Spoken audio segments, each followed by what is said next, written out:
The small town of Maple Hollow had always been peaceful, a place where everyone knew everyone, and nothing much ever changed. But that tranquility shattered the night the animals began to act strange, as if some dark force had taken hold of them. It started with old Mr. Jenkins' cat, Whiskers. He was a sleek, curious calico who prowled the neighborhood every evening. One humid night, Whiskers was meowing persistently at the foot of Jenkins' porch, staring at the moonlit sky with eyes that gleamed unnaturally bright. Then, suddenly, he let out a chilling yowl, one that sounded almost human, and darted into the bushes, disappearing from sight. The next morning, Jenkins found Whiskers curled up on his porch, but something had changed. His fur was mangled, eyes vacant, and his movements stiff and jerky, as if he was just a puppet being pulled by unseen strings.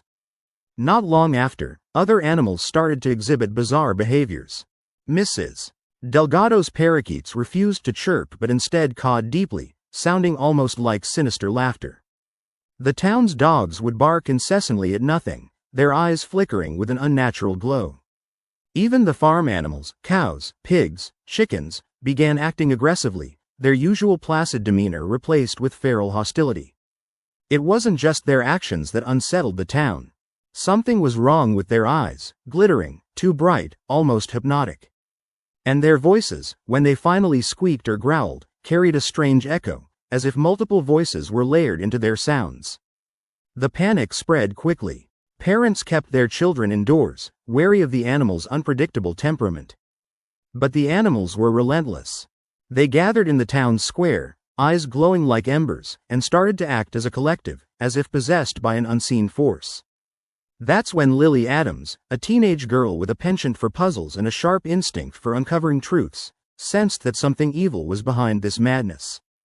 She had read about cursed objects and haunted places, but possessed animals? It sounded impossible, unless, perhaps, the animals had been touched by something dark. Lily's curiosity drove her to investigate. She sneaked out at midnight and ventured toward the town's abandoned mill, an old structure rumored to be haunted. As she approached, she heard a chorus of growls and hisses. Peering through a broken window, she saw the animals gathered inside, crows, rats, even a stray dog, all staring at an ancient, blackened altar that had been hidden beneath debris. On the altar sat a small, carved statue, an old pagan artifact that radiated an ominous aura. It seemed to pulse with black energy, as if alive. Lily realized this must be the source of the corruption. Suddenly, the animals turned toward her as if sensing her presence. Their eyes blazed with unnatural light, and they began to inch closer, moving in perfect unison, as if guided by a malevolent mind. Lily's heart pounded, but she remembered her grandmother's stories about ancient curses and dark spirits. She took a deep breath, clutching the relic she had found in her grandmother's attic, a silver pendant engraved with protective symbols. With trembling hands, she raised the pendant and recited an old incantation she had memorized from her grandmother's whisperings. The air grew thick and oppressive, and shadows seemed to writhe around her. The animals let out guttural sounds, voices merging into a discordant chorus of rage and despair.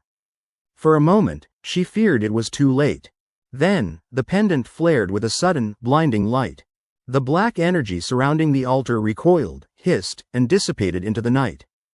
The animals froze, their eyes returning to normal, and slowly, they backed away, retreating into the shadows or collapsing to the ground. Lily hurried out of the mill, coughing and trembling. When dawn arrived, the animals were back to their old selves, calm, innocent, unaware of their brief possession. The town of Maple Hollow awoke to find its peaceful streets intact, yet Lily knew better. Something had been awakened, and it was only a matter of time before dark forces tried to seep back into their world. From that day on, Lily kept the silver pendant close, and every night she would whisper a protection spell. Because in Maple Hollow, the line between reality and nightmare had been forever blurred by creatures that once walked among them, animals possessed by something not from this world. And if the darkness returned, Lily knew she would be the only one to stand against it.